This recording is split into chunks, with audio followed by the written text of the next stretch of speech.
Nous sommes le matin du 15 janvier 2004 à Saint-Jean-d'Angély dans les Charentes-Maritimes.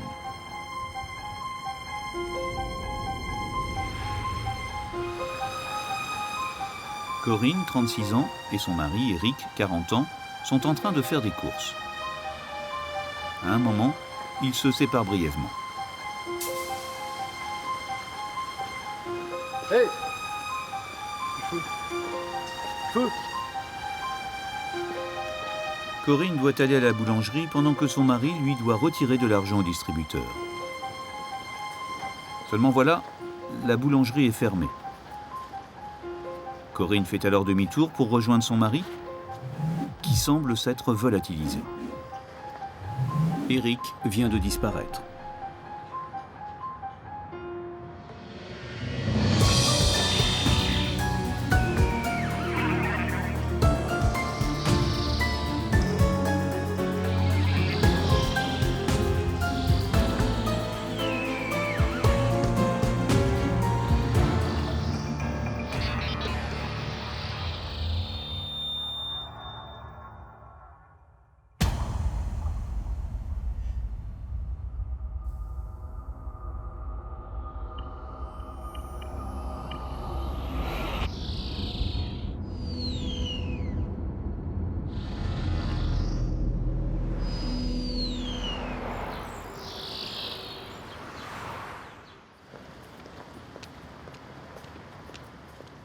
Dans un premier temps, Corinne se dit que son mari ne l'a peut-être pas attendue et est allée directement chez le médecin où il devait prendre rendez-vous. Chez Madame Boutolo, je voudrais savoir si mon mari Eric a pris rendez-vous là il y a 5-10 minutes.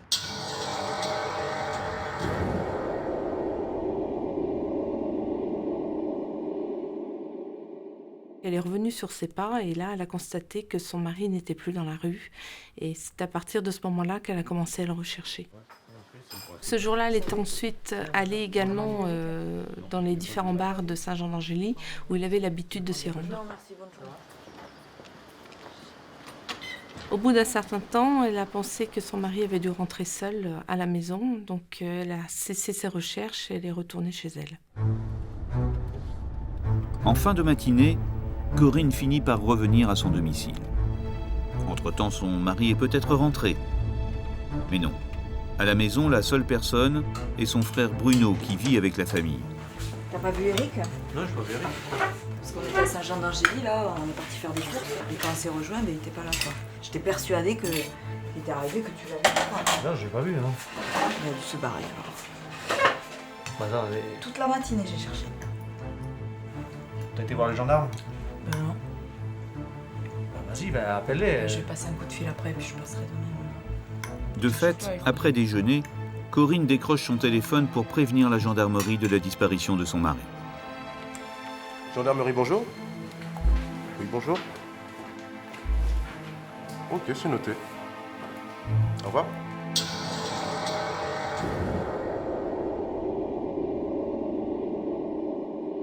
Le 15 janvier 2004, Corinne Boutolo appelle la gendarmerie de Saint-Jean-d'Angély pour indiquer que son mari était parti. C'était ses seuls mots, « mon mari est parti ». Ce message est relativement courant dans notre profession où les hommes ou les femmes signalent que leur conjoint vient de partir dans le cadre d'une éventuelle procédure de divorce. Ça donne lieu à l'inscription sur un registre et qui, sans information complémentaire, ne donne pas lieu à enquête ou à procédure particulière. Jeudi avant-hier. Corinne se présente le samedi suivant, qui devait donc être le 17 janvier, et elle vient confirmer que son mari est parti.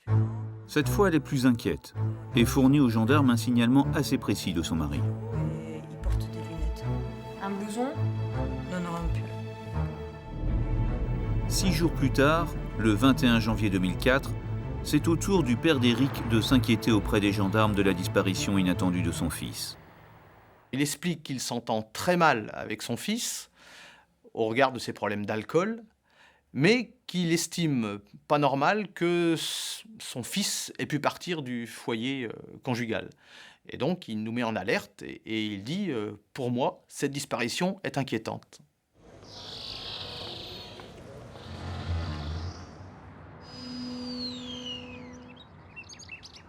Le 23 janvier 2004, ne privilégiant aucune thèse, L'adjudant Piellou décide donc de mettre en place une procédure de disparition inquiétante d'une personne vulnérable. Lorsque l'enquête est ouverte et que le concours de la brigade des recherches est demandé, cet enquêteur s'adresse à nous en ces termes qui sont des termes d'un jargon gendarmerie en disant « pour moi ça pue ». Le couple habite Ternant, une commune à 4 km de Saint-Jean-d'Angély. Puisque la disparition est signalée comme inquiétante par le père, ça nous permet d'utiliser un cadre de procédure très particulier et d'aller notamment faire une perquisition pour s'assurer qu'il n'y a pas eu un acte violent qui pourrait expliquer cette disparition et qui aurait un motif autre que le départ volontaire. Pour commencer, les gendarmes décident de perquisitionner le domicile du couple.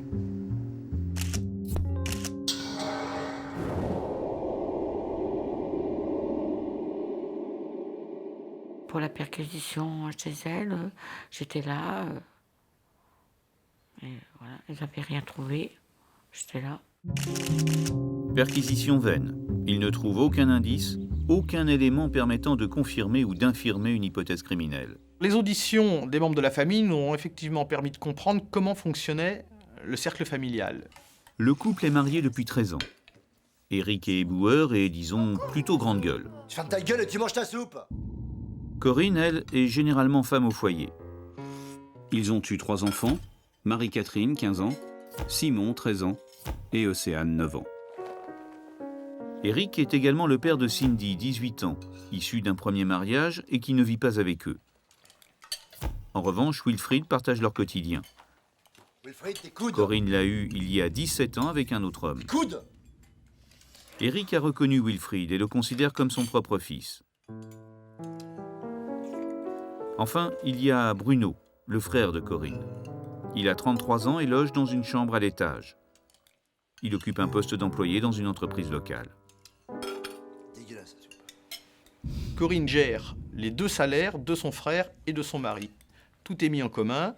Nous apprenons que la maison, qui est un bien hérité, appartient à Corinne et à Bruno, alors que Éric n'a aucun droit sur cette maison. Et donc, c'est un système de fonctionnement un peu particulier, mais qui semble fonctionner, sachant que Bruno est la personne qui rapporte le plus d'argent au foyer. Donne-moi un billet. Parce que Ce monsieur qui est célibataire projetait de quitter la maison et donc de quitter cette communauté financière. Ce qui visiblement allait causer un problème puisque c'était 60% des revenus financiers qui allaient disparaître avec le départ de Bruno. Éric voyait d'un mauvais œil ce départ de son beau-frère, car justement, il ne pouvait plus avoir d'extra derrière. Les vacances étaient grâce à la paye de Bruno. Il y avait beaucoup de choses comme ça qui mettaient en péril le devenir financier de la famille. Ouais, c'est ça, casse-toi. Dès le départ de l'enquête, on s'est intéressé à Bruno, car il faisait partie intégrante de la famille. On a pensé qu'éventuellement il aurait pu avoir une dispute qui aurait mal dégénéré, où Bruno aurait peut-être finalement accidentellement ou volontairement tué son beau-frère. Et t'as pas intérêt à toucher à mes 2 bagnoles, hein. Ouais. Casse-toi. Donc on s'est intéressé à lui, et plus particulièrement également à son emploi du temps. L'étude de l'emploi du temps de Bruno est très compliquée car c'est un garçon qui a toute la confiance de son employeur et qui se gère et qui gère son temps et son travail seul. Malmené par son beau-frère, Bruno aurait-il pu, sous le coup de la colère, agresser Éric ou participer à sa disparition ? Ces investigations nous montrent plutôt le contraire, que c'est quelqu'un d'honnête, de travailleur, à l'inverse de la personnalité d'Éric. Et aucun élément peut nous laisser penser qu'il a participé à quoi que ce soit. Malgré son prochain départ de la famille, les soupçons qui pèsent sur Bruno s'évanouissent rapidement. Les gendarmes recentrent l'enquête sur Éric, le disparu, et s'intéressent à son histoire. Un élément particulier est mis à jour. Éric, dont la mère était morte vers 40 ans d'un alcoolisme chronique, disait à qui voulait l'entendre qu'il finirait comme sa mère et qu'en début d'année, il allait se passer quelque chose. Concernant cette hypothèse du suicide, Corinne pense que c'est possible, même si elle pense que lui, il est parti. Parti refaire sa vie, ou parti, en tout cas, qu'il l'a abandonné. Abandon, suicide, meurtre ou même accident, Éric est dépressif et alcoolique. Plusieurs fois déjà, il s'est retrouvé à l'hôpital suite à des comas éthyliques. Aussitôt après la disparition d'Éric, Corinne a fait des démarches pour demander le divorce. Et quand on l'a interrogée à ce sujet-là, elle nous a expliqué que c'était surtout pour protéger ses enfants, car son mari était aussi quelqu'un de violent. Et donc elle avait peur que s'il revenait, ça pourrait dégénérer encore plus. Donc c'est pour ça qu'elle faisait ces démarches. Cet empressement à divorcer cache-t-il quelque chose? En tout cas, 12 jours après la disparition, un avis de recherche est diffusé dans la presse et des affichettes sont placardées chez les commerçants de Saint-Jean-d'Angély. C'est alors qu'apparaît dans la ville voisine de Rochefort le premier élément concret pour les enquêteurs.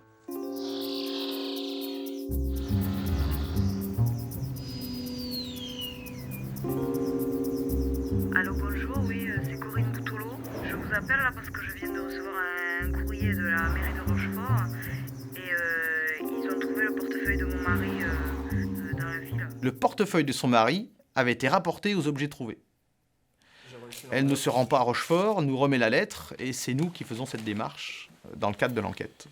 On s'est aperçu que tous les documents étaient présents dans ce portefeuille, hormis la carte bancaire qu'il manquait. Aucune précision n'a pu nous être donnée sur les personnes qui avaient découvert ce portefeuille. Nous nous rendons compte que 2 retraits ont eu lieu, un le jour de la disparition, le 15 janvier, et un autre le lendemain de la disparition, sachant que ces 2 retraits ont eu lieu à la même agence, dans Saint-Jean-d'Angély, proche du lieu signalé comme étant celui de la disparition.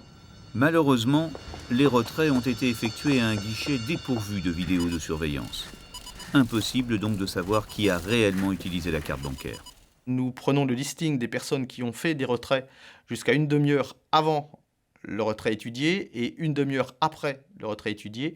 Nous convoquons les personnes et nous les interrogeons sur les conditions de ces retraits, sur les personnes qu'elles ont vues, ou si des éléments particuliers ont attiré leur attention. Et ensuite, en deuxième phase d'audition, nous leur demandons si elles ont vu Éric, en leur présentant des photos. Est-ce que vous connaissez cette personne? Ah oui, oui, je le connais, c'est Éric. Et nous nous sommes rendus compte que certaines personnes connaissaient Éric et que personne n'était capable de dire s'il était venu faire un retrait. Bon, très bien. Des investigations plus générales concernant la personnalité d'Éric sont réalisées. Ces investigations nous permettent de comprendre qu'Éric est alcoolique, est oisif, est feignant, mais aussi menteur, à la limite de la mythomanie, qui n'hésite pas pour s'attirer des avantages ou pour se glorifier à raconter des histoires abracadabrantes. Et sans parler du côté profiteur également mis en avant par l'enquête de personnalité. Le portrait n'est guère flatteur. Non, c'est un héritage. Il n'hésite pas à raconter beaucoup d'histoires, et notamment une histoire qui revenait souvent, c'était l'histoire de l'héritage de la grand-mère qui lui avait permis de s'acheter une voiture neuve, qui en fait était une voiture achetée à crédit. Ça renvoie. Eh la petite dame, là, un petit temps dans la voiture, ça veut dire hein? Oui, ça va pas, non. Il n'hésitait pas à flamber devant les femmes et il rapportait à ses connaissances, à ses collègues, des conquêtes qu'il aurait eues, qui étaient bien évidemment des histoires inventées de toutes pièces. L'enquête révèle également l'existence de violences conjugales. Éric est décrit comme quelqu'un qui pouvait être violent, mais vis-à-vis de sa femme, de très jaloux également, et imbu de sa personne. C'est vrai que les choses tournaient souvent autour de lui. Il aimait bien être au centre un petit peu des intérêts. Non, lui, c'était pas mon ami. Je vous dis vraiment, c'était pas mon ami. En plus, une fois, je l'avais giflé, alors... pour un truc... qui m'avait fait, que j'avais pas apprécié. Il était aussi relativement exigeant avec son épouse, à qui il interdisait le port de certaines tenues, comme les jupes. Oh, qu'est-ce que tu vas là? Dis comme ça là. Connasse, viens, entre. Tout de suite là. Dépêche-toi. Tu vois que j'ai pas vu ton petit manège là? Rentre là. Éric était très jaloux et il n'hésitait pas à faire des remarques et à provoquer les gens qui lui donnaient l'impression de s'intéresser à sa femme. Très jaloux, oui. Mais c'était un homme qui était pas très bien à sa tête, hein. Un ivrogne, hein. C'était pas un couple qu'elle a ensemble. Autant qu'elle était vaillante que lui était feignant. Éric travaillait dans le cadre d'un contrat de réinsertion. Et à la communauté de communes, les gens qui travaillent dans un tel cadre, s'ils donnent satisfaction, peuvent se voir offrir un poste en durée indéterminée. Les collègues de travail d'Éric le présentaient comme quelqu'un de pas méchant, mais pénible parce qu'il en faisait le moins possible. Il était feignant, parfois était même ivre au travail. Et quand vous êtes 3 sur un poste et que l'un des 3 ne fait pas son travail, il est évident que ce sont les 2 autres qui compensent et que ça provoque des problèmes au sein de l'équipe. Allez, derrière le cul, là, pour ça fout, là, allez. Ta gueule, toi. Bouge. Ouais, bouge, toi, connard. Bouge. Tu fais une pause de combien de jours, toi? 3 jours? Ouais, c'est ça, ouais. Depuis quand tu sais compter, toi? Tu vas finir à la poubelle, tu te garantis, tu bouges. Occupe-toi du cul de ta femme, voilà. Quoi? Qu'est-ce que t'as dit? Mais tu te prends pour qui, toi? Allez, reste calme, là. T'as de la chance, toi. Éric, qui était donc quelqu'un de oisif et de feignant, et paradoxalement, il imposait à ses enfants de travailler, notamment dans le jardin, tout en commandant, lui, de son canapé avec sa bière ou son vin rouge.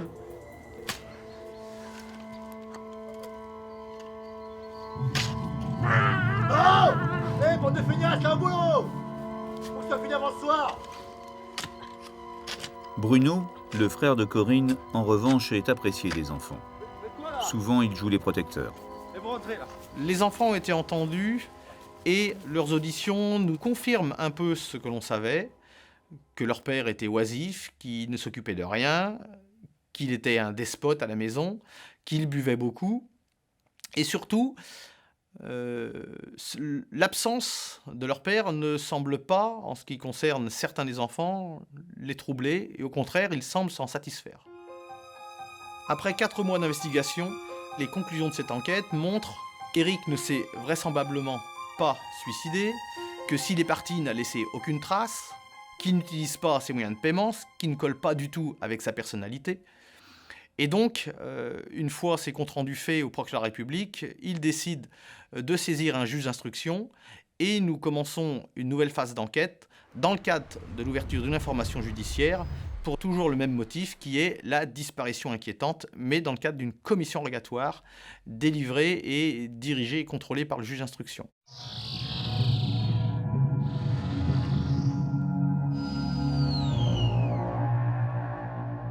Cette nouvelle phase d'enquête va nous permettre de surveiller de plus près tous les membres de la famille. Donc nous mettons en place des surveillances téléphoniques, des surveillances réelles, des filatures, pour essayer de comprendre comment vivent les membres de la famille. C'est donc dans cette phase d'enquête que les enfants sont entendus. Et les rapports avec ton père, ça se passe bien? On a souvent quelques petites histoires, c'est pas quelqu'un de un sacré caractère, mais... Moi, ce que j'ai entendu dire, j'ai pas vu, hein, qu'il avait cassé, je sais plus quoi, Simon. C'était le bras ou la jambe à Simon. Mais il était très très dur avec les enfants. Est-ce que tu te sens plus proche de ton oncle ou de ton père? J'ai une plus grande complicité avec Bruno.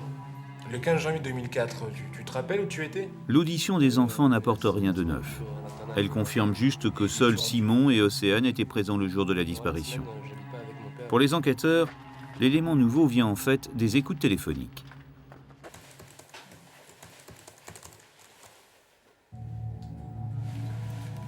Viens voir, vite, écoute ça. Allô? Allô, Corinne? Ça y est, t'as débauché? À l'instant, ouais. On peut se voir, non?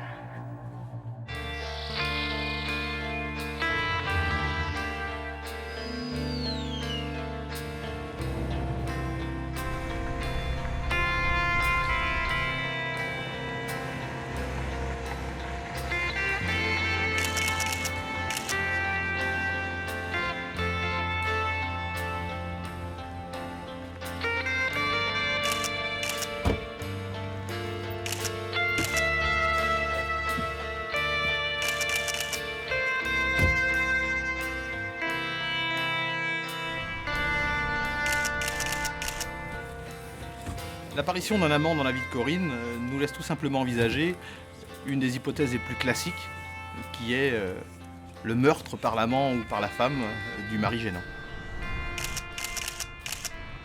Lorsque Laurent est identifié comme étant l'amant de Corinne, les investigations tournent autour de lui et nous permettent de savoir qu'il travaille dans un centre pour jeunes, qu'il a à disposition un véhicule, qu'au moment du jour de la disparition, il avait en sa possession ce véhicule et qu'il a un emploi du temps ambigu pour une période du début de la matinée. Donc vous avez été convoqué... Laurent devient le suspect numéro 1. Sur l'enquête... Aussitôt, il est interpellé pour être interrogé par les enquêteurs. Vous êtes auditionné dans le cadre de l'enquête que nous menons à propos de la disparition d'Éric Boutolo.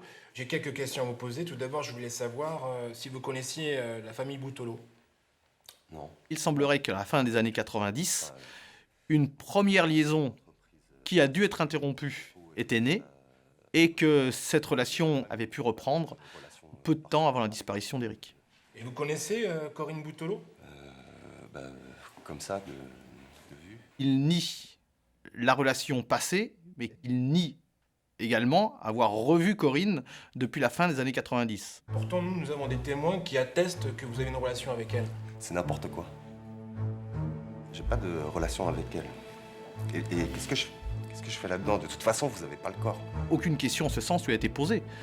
Cette réflexion nous a laissé dubitatifs. À la suite de cette audition, l'hypothèse de l'homicide avait pris de l'importance et l'hypothèse de l'implication de Laurent dans le cas de cet homicide devenait prépondérante. Laurent travaillait dans un centre pour jeunes. Et dans ce centre, il y avait un incinérateur. Et une de ses collègues, en interrogeant un petit peu, nous a appris qu'un soir, elle avait senti une odeur nauséabonde. Est-ce que vous pouvez sortir? Par ici, Laurent. Donc c'est l'incinérateur sur lequel il va falloir qu'on travaille, ça. La découverte de l'existence d'un incinérateur au sein du lieu de travail de Laurent nous laisse penser que le corps d'Éric a pu être brûlé par ce moyen. On a entrepris des recherches dans l'incinérateur, on a passé les cendres au tamis. Ce jour-là, on avait demandé à un spécialiste, un expert, de venir également pour déterminer si on découvrait des ossements, savoir de quelle nature ils étaient, s'ils pouvaient être humains ou s'il s'agissait d'animaux. Et de fait, parmi les cendres, des restes d'ossements sont retrouvés et aussitôt envoyés au laboratoire pour analyse. La voiture de Laurent est également saisie et passée au crible.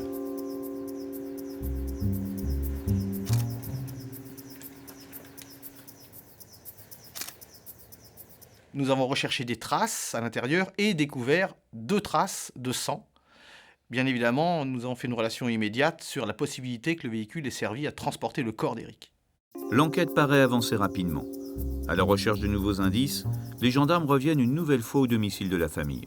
Nous organisons de nouvelles investigations qui font appel à des chiens qui recherchent les restes humains enterrés, mais aussi à des recherches de sang lavé au sein de la maison. Ces recherches, qui ont été étendues jusqu'à 1 km autour de la maison, n'ont pas apporté d'éléments déterminants. Les recherches sont négatives, mais il reste les ossements et les traces de sang dont les enquêteurs attendent avec impatience le résultat des examens. Quelques jours plus tard, l'Institut de recherche criminelle de la gendarmerie de Rosny-sous-Bois rend son verdict. Et le résultat est négatif. Il s'agit d'ossements d'animaux. Les analyses du sang découvert dans le véhicule utilisé par Laurent s'avéreront être des traces de sang féminin. Laurent, l'amant de Corinne, est innocenté. Du coup, la totalité des soupçons se reporte dorénavant sur Corinne.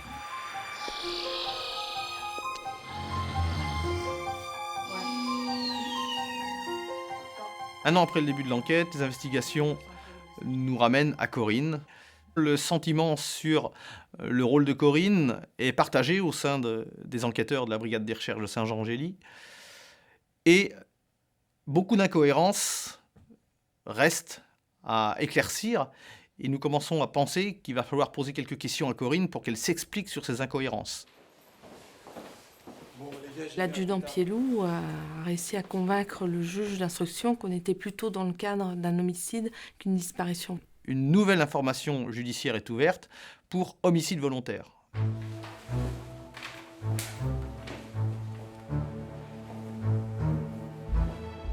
Éric est présenté, notamment par son épouse, comme relativement valide, alors qu'il est présenté par d'autres personnes comme quasiment impotent. Et c'est vrai que son état de santé et sa capacité de déplacement précise est difficile à déterminer en début d'enquête. Ce qui est sûr, c'est qu'il est malade, c'est qu'il est sous traitement et que son alcoolisme est à l'origine de tous ses problèmes de santé. Pour mieux cerner l'état de santé réel d'Éric, les gendarmes saisissent les dossiers médicaux du disparu. Les témoins affirment qu'Éric Boutolo était diminué physiquement. Vous pensez qu'il était capable de se débrouiller seul et de se déplacer seul? Non, impossible. Il était beaucoup trop affaibli. Nous avons donc décidé de vérifier point par point les déclarations de Corinne quant au cheminement qui avait été fait par Éric et par elle-même le jour de la disparition. C'est à partir d'ici qu'il commence Ouais, là à peu près. Bon. Donc là tu peux déclencher. Sinon dans la peau des personnages, c'est parti. Allez, top. Les enquêteurs reviennent donc sur les lieux mêmes de la supposée disparition. On a refait une petite reconstitution avec mon collègue. J'ai joué le rôle de Corinne. On est allé sur place et en faisant la reconstitution, on s'est aperçu que le délai était vraiment très court. Pielou, je te vois. Moi aussi. Et que Éric n'aurait pas pu disparaître sans que Corinne s'en aperçoive. Quant aux retraits bancaires enregistrés, Corinne aurait très bien pu les faire elle-même.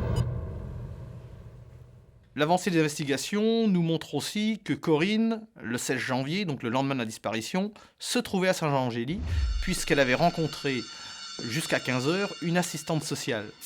Le retrait bancaire ayant eu lieu dans un créneau voisin, il était donc possible qu'elle soit à l'origine de ce retrait. Pendant toute la période qui a suivi la disparition, nous avons noté une évolution du comportement de Corinne, qui ne tient pas en place, qui ne reste jamais chez elle seule, qui bouge tout le temps et qui a de gros problèmes relationnels avec ses enfants, et notamment avec Marie-Catherine, qui semble exiger, faire des caprices. Je vais en ville. Tu me donnes 20 €? Mais quoi, non? Tu t'occupes plus de nous depuis que papa est parti, ça y est, c'est la fin, moi je dois aller. Marie-Catherine a beaucoup évolué, puisqu'elle est passée du stade de petite fille à adolescente rebelle.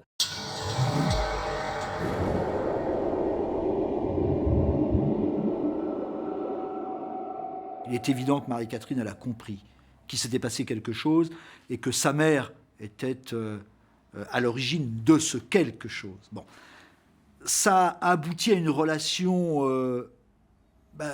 tout à fait difficile entre la mère et puis la femme et puis la jeune fille, l'adolescente. Tu me donnes 20 €? Tu n'auras pas 20 €! Quoi? J'aurais pas 20 €, Mais Corinne aussi est verbalement violente, puisqu'elle menace Marie-Catherine, même si ces menaces sont sans effet sur Marie-Catherine, qui n'en fait qu'à sa tête. Ça te fait quoi de me donner 20 €? Merde! Tu me fais chier. Éric a disparu depuis maintenant 18 mois. Et les enquêteurs sont de plus en plus persuadés que Corinne a joué un rôle dans cette disparition. Reste à trouver une preuve ou à la faire craquer. On a décidé de mettre une stratégie en place, et notamment de resserrer les taux autour d'elle et donc d'interroger ses proches, d'abord des amis et ensuite la famille, pour sentir qu'elle sente que finalement des soupçons portaient sur elle. Ça faisait 7-8 jours là qu'on sentait qu'il y avait vraiment... Ça n'est pas bien. Mais quoi, je ne sais pas. C'est Marie-Catherine qui, au cours d'une conversation houleuse avec sa mère, va lâcher une information capitale. Non, je vais pas me calmer! Ça commence à bien faire toutes les histoires. Viens, cherchons, on va les voir! Et si c'est comme ça, moi je vais leur dire pour la connerie! Une altercation entre Corinne et sa fille Marie-Catherine laissera apparaître qu'il existe un moyen de pression et nous fera comprendre que le fameux moyen de pression était relatif au portefeuille. Portefeuille qui est qualifié par Marie-Catherine comme la connerie que Corinne a faite. Et dès l'évocation de cet élément, Corinne raccroche. Sa mère lui a dit « ton père est parti, on ne sait pas où il a disparu ». Et elle va dans le garage et dans la pochette du siège du véhicule, elle trouve le portefeuille de son père.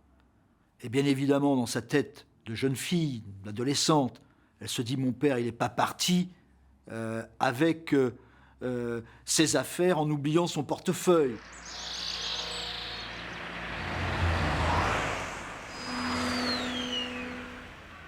Avec le directeur d'enquête, il avait été décidé que le 2 novembre, on allait interpeller 5 personnes.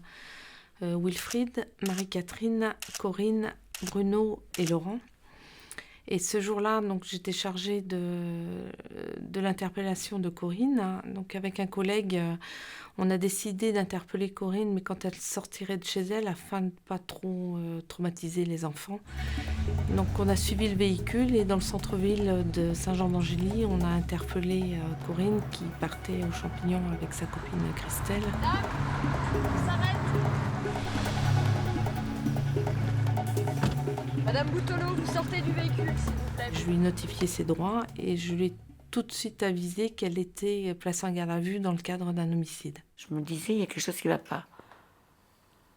Parce qu'elle se laissait un petit peu aller. Puis après, quand j'ai entendu dire qu'elle s'est fait arrêter, alors là, c'était pas possible. Vous êtes placé en garde à vue. On vous arrête, vous partez avec nous à la gendarmerie. Allez, vous venez.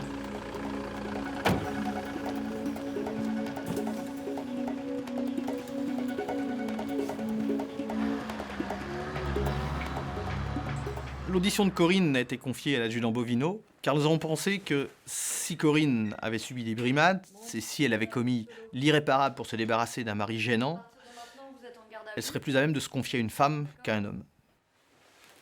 Donc là, la garde à vue, c'est pour homicide. Ça veut dire qu'on parle plus de la disparition de votre mari, là. On parle du fait qu'il aurait pu être tué. Si vous êtes en garde à vue, c'est qu'on a des éléments qui prouvent que vous auriez pu participer à cette disparition. Alors, je ne l'ai pas harcelé de questions. J'ai surtout basé la garde à vue sur un dialogue. Donc, Madame Boutolo, ça, c'est vos précédentes déclarations.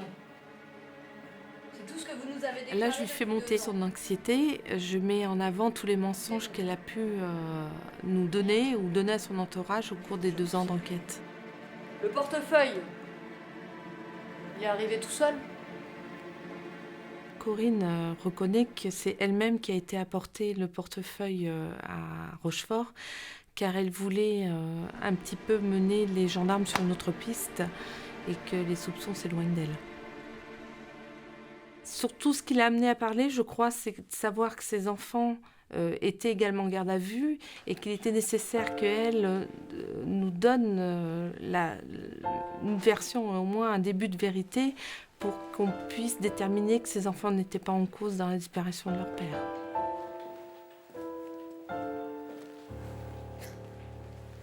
Et d'un coup, elle s'est effondrée.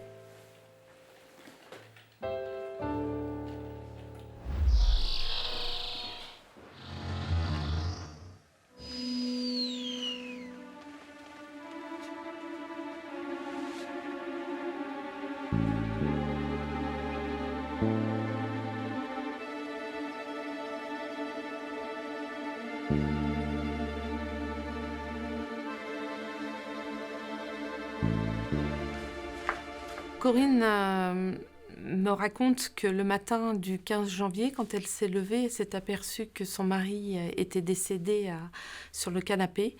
Pris de panique parce qu'elle a plein d'images qui lui viennent à la tête, elle se dit, notamment, il lui avait dit que même après sa mort, il continuerait de l'emmerder. Donc elle prend peur et elle me dit, il faut que je me débarrasse du corps. Elle pose le corps de son mari sur la brouette et l'emmène dans la chambre. Ensuite, elle part réveiller les enfants pour les emmener à l'école. Pendant ce temps-là, Bruno s'est levé, il part également de son côté au travail. De retour de l'école, elle va rechercher la brouette pour redéposer le corps dessus et transporter l'ensemble derrière une petite cour. Elle dépose le corps là et elle entasse du bois, des journaux. Et là, elle se rend compte, elle me dit, elle se rend compte qu'elle est allée loin et qu'elle est en train de faire une connerie. Elle met le feu au corps de son mari et donc il faut aller jusqu'au bout des choses.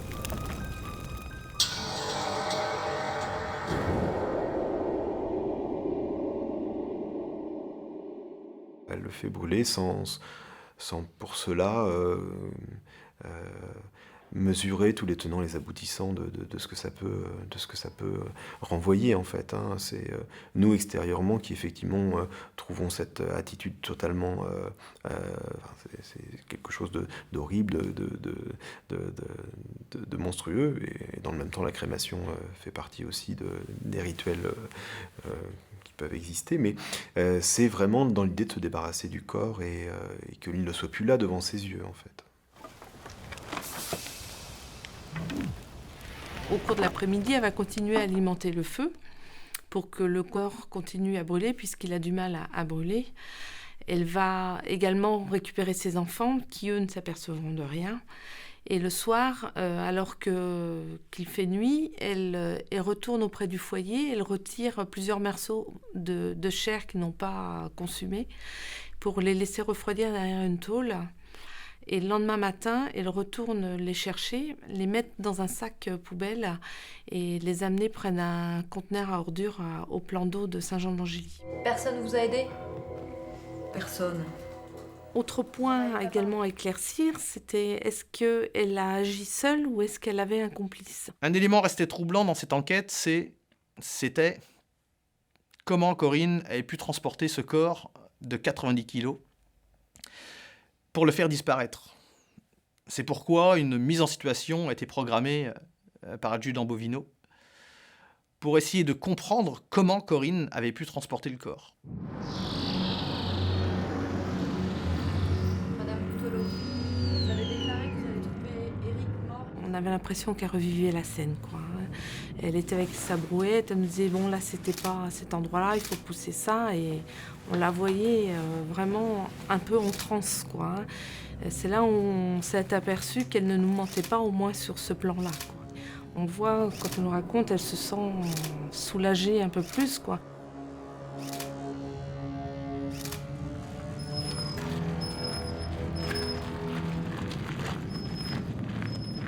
Elle dit que c'était lourd de supporter ce secret durant 2 ans. Sa version des faits telle qu'elle nous l'amenait, notamment sur le fait qu'elle avait découvert décédé son mari, ne pouvait pas tenir. Et c'est là qu'elle a consenti à nous expliquer que finalement, elle avait empoisonné son mari. Qu'elle lui avait donné une surdose de cachet qui lui avait été prescrit, donc 6 plaquettes, qu'elle savait que cette dose pouvait être mortelle et qu'elle a mélangé à des yaourts. Elle nous explique que d'ailleurs Éric avait trouvé ça amer et qu'elle avait rajouté du sucre pour qu'il puisse encore mieux les manger. Les cachets en question étaient un médicament prescrit contre les troubles de l'anxiété et les états d'excitation chez les alcooliques.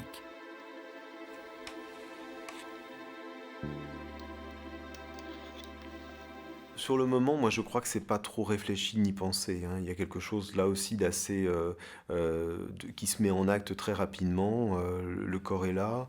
Je veux pas que mes enfants souffrent. Donc je vais plutôt cacher l'idée que j'ai tué ce père, puisque c'est plutôt de faire croire qu'il a disparu, en fait, qu'il est parti. C'est plus simple. Pour elle, je pense, à ce moment-là, c'est plus simple à gérer et c'est plus simple à faire vivre aux enfants. Dans le cadre d'une enquête, et d'autant plus d'une enquête criminelle, les aveux ne sont pas suffisants, car toute personne peut revenir sur ses aveux devant le juge, devant la cour. C'est pourquoi il nous fallait absolument matérialiser ces aveux par des éléments que nous allions retrouver et qui faisaient suite aux déclarations de Corinne.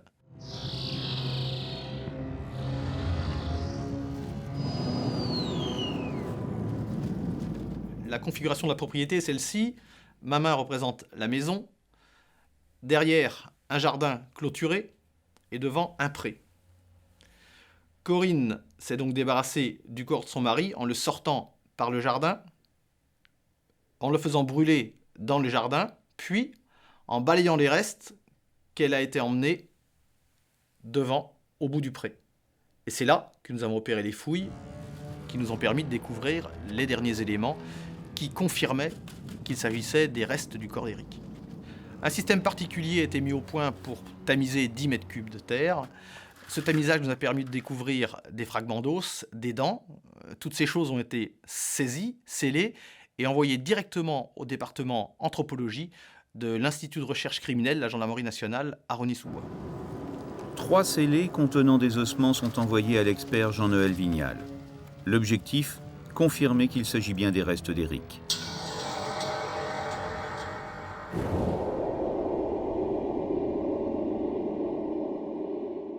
travail consiste à analyser donc des restes humains, soit en état de décomposition avancée, soit réduits déjà à l'état squelettique, afin de déterminer le sexe de la personne, son âge, sa taille, ses caractéristiques anatomiques, ses caractéristiques pathologiques, et éventuellement, lorsqu'on découvre un crâne complet, refaire un visage sur ce crâne pour ensuite pouvoir identifier la personne. Le juge d'instruction m'a demandé d'expertiser des scellés contenant des restes calcinés afin d'identifier dans ces scellés s'il y avait des ossements humains. Donc j'ai examiné 2 scellés. Dans le premier scellé, il n'y avait que des débris osseux et minéraux qui n'étaient pas vraiment identifiables. Par contre, dans le deuxième scellé, celui-ci contenait des ossements animaux et également des ossements humains qui étaient discriminants et donc qui ont permis de mettre en évidence que des restes humains calcinés étaient dans le scellé. Donc la mandibule qui a été retrouvée dans les restes calcinés a permis déjà de démontrer que c'était bien une mandibule humaine par rapport à sa morphologie, par rapport à l'emplacement du trou mentonnier, mais également cette mandibule présentait des caractéristiques intéressantes sur le plan dentaire. L'emplacement des dents, donc les trous qui contiennent les dents, sont rebouchés lorsque les dents sont extraites avant la mort. Donc en l'occurrence, sur cette mandibule, les 2 molaires, la première et la deuxième molaire, donc inférieure gauche, étaient absentes. Donc ce qui permet ensuite, lorsqu'on réalise un schéma dentaire post-mortem, de le comparer avec un schéma dentaire anté-mortem dès l'instant où l'on connaît le dentiste de la victime. Les expertises le prouvent de manière quasi certaine. Les restes humains retrouvés sont bel et bien ceux d'Éric. La juge d'instruction requalifie les faits et inculpe Corinne Boutolo pour meurtre par administration de substances toxiques et crémation de corps. Après 2 ans d'enquête, la mystérieuse disparition d'Éric est entièrement élucidée.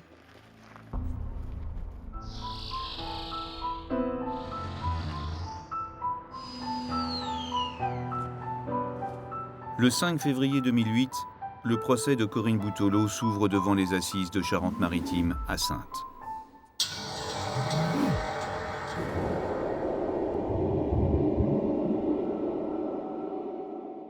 Corinne Boutolo, quand on l'a vue apparaître dans le box des accusés, c'est un peu Madame Tout-le-Monde en fait. Elle n'a pas de traits particulièrement marquants. Elle se fond à merveille dans la foule et elle n'a rien qui révèle quelque chose d'extraordinaire. C'est une personne très banale en fait. Ah, cette première rencontre, j'ai l'impression d'avoir affaire à une petite fille. C'est encore quelque chose qui est présent à mon esprit, que cette image d'une femme avec une posture de petite fille.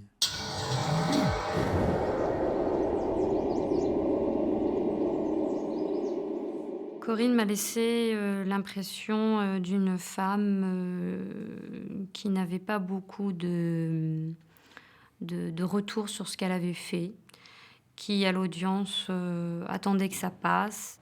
À l'exception de Simon, tous les enfants se sont constitués partie civile et demandent des dommages et intérêts à leur mère. On a vécu quand même une ambiance très lourde. Dans cette affaire, ce qui est extrêmement poignant, c'est la présence des enfants. Et c'est une présence qui est éclatée, puisque vous avez des enfants qui rejettent l'acte de leur mère, tout en l'aimant quand même. Ils savaient ce qu'on reprochait à leur mère, mais bien entendu, ils ne voulaient pas y croire. Hein. Et en fait, c'est pendant les débats, au regard de ce qu'elle disait, des auditions des uns et des autres, qu'ils ont vraiment pris conscience de ce qu'elle avait fait et qu'elle l'avait réellement fait. Et puis vous avez des enfants, j'ai envie de dire essentiellement un enfant, un fils, qui lui va se manifester à un moment dans l'audience pour soutenir sa mère. L'avocat a dit à tout le monde, a dit devant la cour, devant les jurés, que ce garçonnet venait de dire à sa maman qu'il l'aimait, quoi. Et ça, c'est à ce moment-là un grand moment de procès d'assises. C'est un grand moment, bien sûr, de déchirement d'une famille, d'une fratrie. Elle a laissé croire aux enfants que leur père les avait abandonnés, et c'est le principal reproche qu'il lui faisait. Elle me dit, mais si je parle, je les perds. S'il y a une chose qui est aussi évidente dans ce dossier, c'est l'amour immense de Corinne Boutolo pour ses enfants. Elle n'a pas cessé de les protéger de la violence du père. Elle n'a pas cessé de vouloir leur donner la meilleure éducation possible avec ses moyens à elle. N'oublions pas quand même que l'époux, la victime, avait 10 fusils de chasse quand les enfants ne pouvaient pas acheter de livres scolaires. Le procès est surtout l'occasion de mieux cerner le mobile de Corinne et à travers l'enchaînement des faits, de mesurer le niveau de préméditation.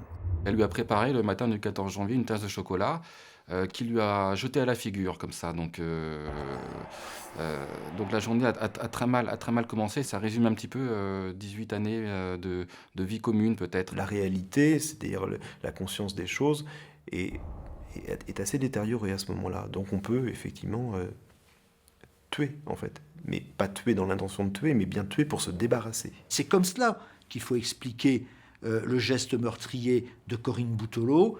C'est lorsque son agresseur aussi, son prédateur, est dans un état d'affaiblissement, qu'elle va effectivement, elle, se libérer en lui donnant la mort. Et elle lui donne la mort à la petite cuillère. Le tribunal découvre également que Corinne est elle-même issue d'une famille où la violence et l'alcool étaient courants.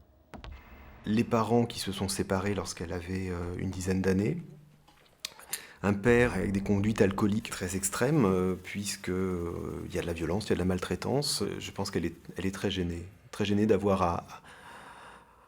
à effectivement reconnaître qu'elle est elle-même dans le même schéma familial qu'elle a pu connaître quand elle était petite fille vis-à-vis de ses parents et cette maman qui subissait la même chose de la part de son père. L'avocat de Corinne va plaider le désarroi, la souffrance, l'enfer quotidien de cette femme par ailleurs connue pour être gentille, serviable, travailleuse. Son père est mort, elle était impuissante, son mari allait mourir, elle aurait été impuissante, donc peut-être qu'à un moment elle a désiré maîtriser quelque chose. Sa défense à elle, c'était de dire qu'elle était une femme battue, qu'il y avait beaucoup de violence, beaucoup d'alcoolisme. Cela étant, elle-même, je pense, avait un problème avec l'alcool. Elle va elle-même s'alcooliser. Pourquoi elle s'alcoolise ?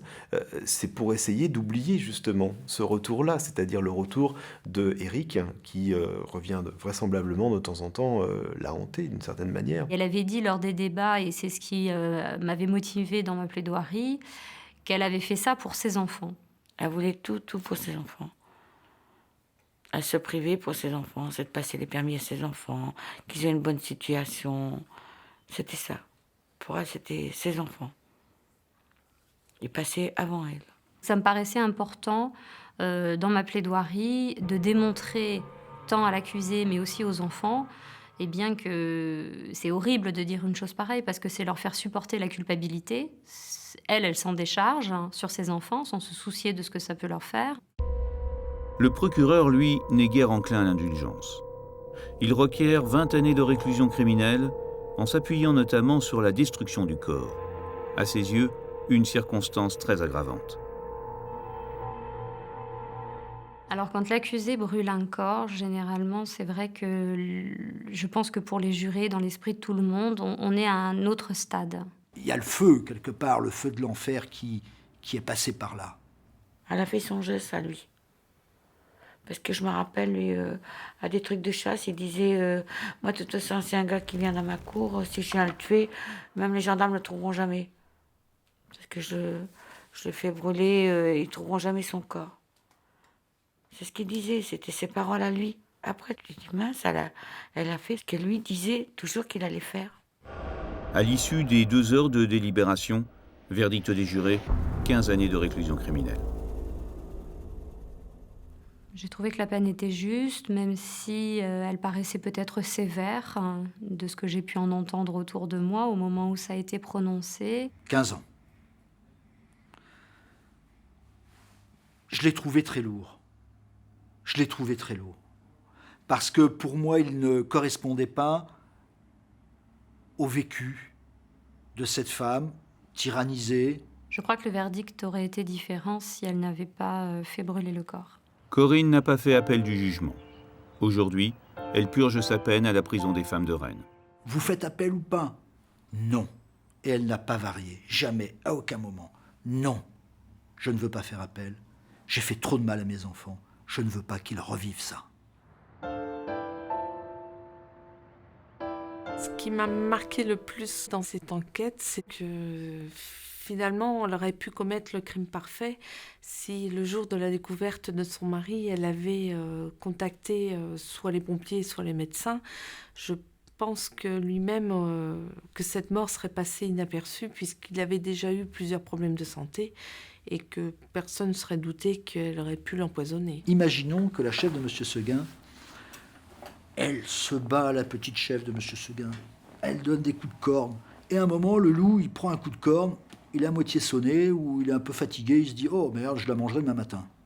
Il se couche et il dort. Qu'est-ce que fait la chef de M. Seguin, d'après vous? Si elle encorne le loup jusqu'à le tuer, est-ce que c'est vraiment une criminelle? Qui condamnera la chef de M. Seguin? C'est ça un peu l'histoire de Corinne. L'histoire de la chef de M. Seguin. Mais la chef de M. Seguin qui encorne le loup. Ouais, ce sera toujours mon ami. Hein.